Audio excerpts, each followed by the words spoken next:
Money isn't real, but it controls everything you do. Please forgive me. I will be referring back and forth to my notes. I find money interesting. I didn't understand it myself for most of my adult life. And then something changed. I wanted to know more. And in order to do that, I had to go back to the beginning.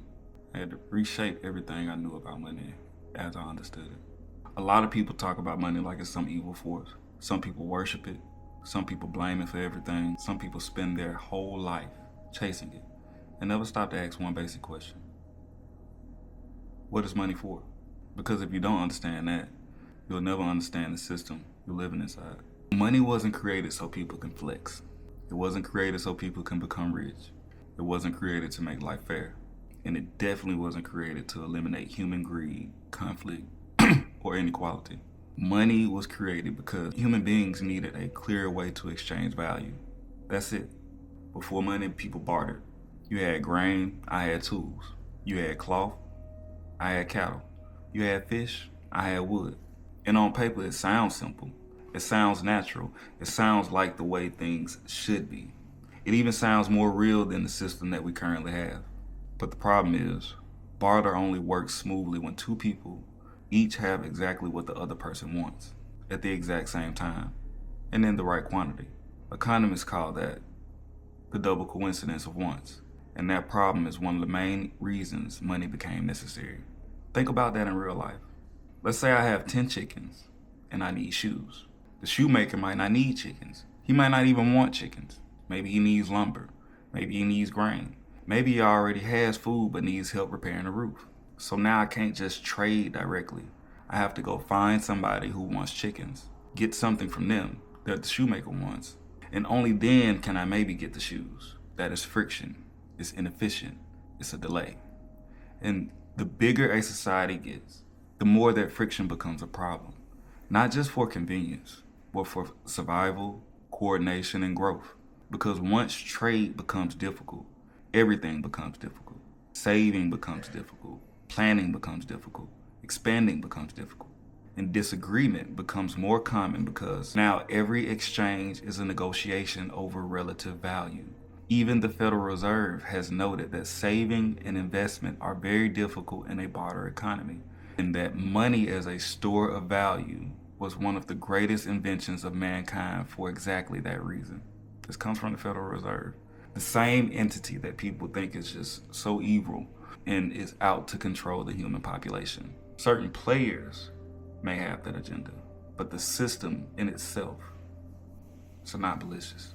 So the real purpose of money was never luxury. It was to reduce friction. It gave people a common language of value, not perfect value, not moral value, not spiritual value, economic value. That distinction matters because once human beings had a medium of exchange that was widely accepted, they no longer had to match need for need in every transaction. Selling could be separated from buying. You could sell your labor, your goods, or your time to one person, receive money, and then use that money later with someone else for something completely different. That separation is one of the defining functions of money. Britannica describes money's basic function as enabling buying to be separated from selling, which avoids the information and verification costs that pure barter or credit systems create. That changed everything. Now a farmer didn't need to find a blacksmith who wanted wheat right now. Now a builder didn't need to accept chickens because that happened to be all somebody had. Now people could specialize. And with people specialize, society scales. That's one of the biggest hidden truths about money. It made specialization easier. It helped turn scattered survival into coordinated civilization. Now, before paper money and fiat, and all the modern systems people argue about online, money usually began as something with direct usefulness, or at least widely recognized value. In early societies, that could mean cattle, grain, shells, salt, or metal.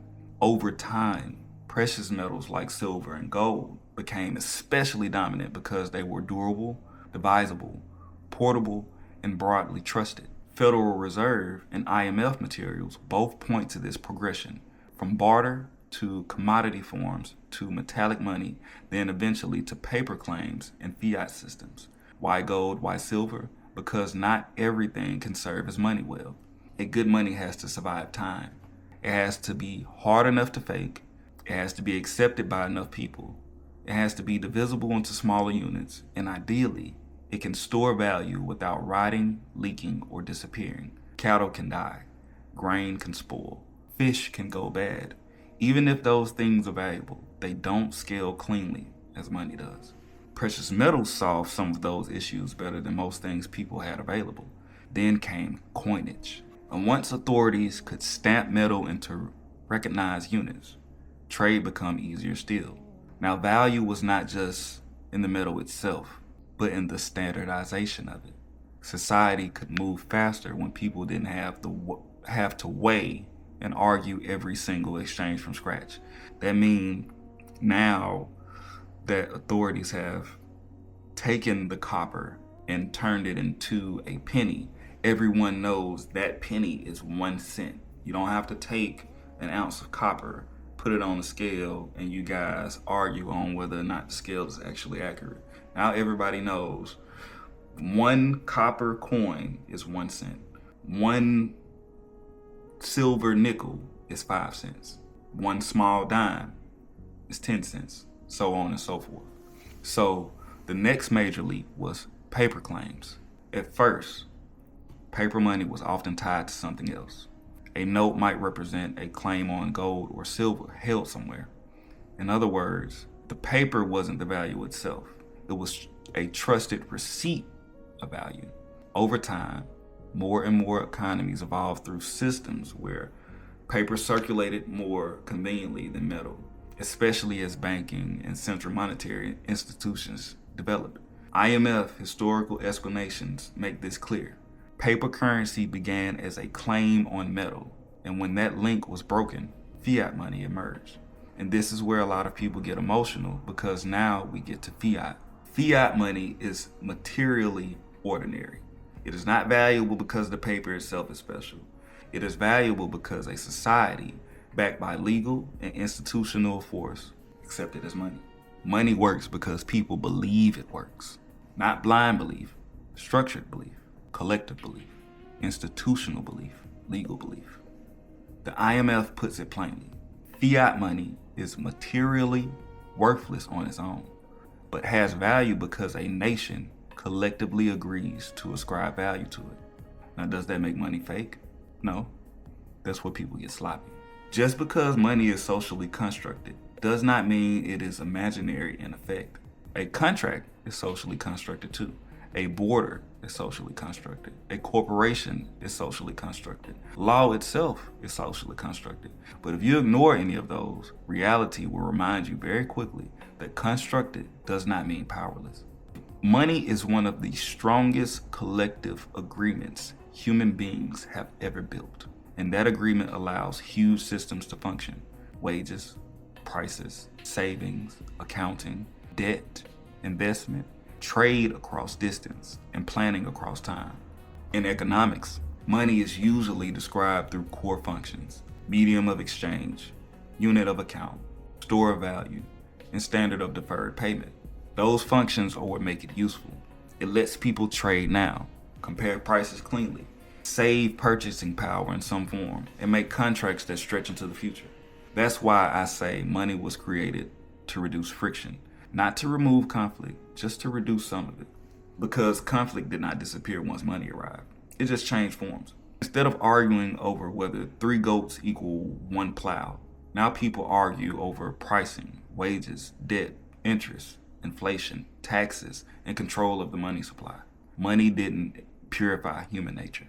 It just organized it. That is a huge difference.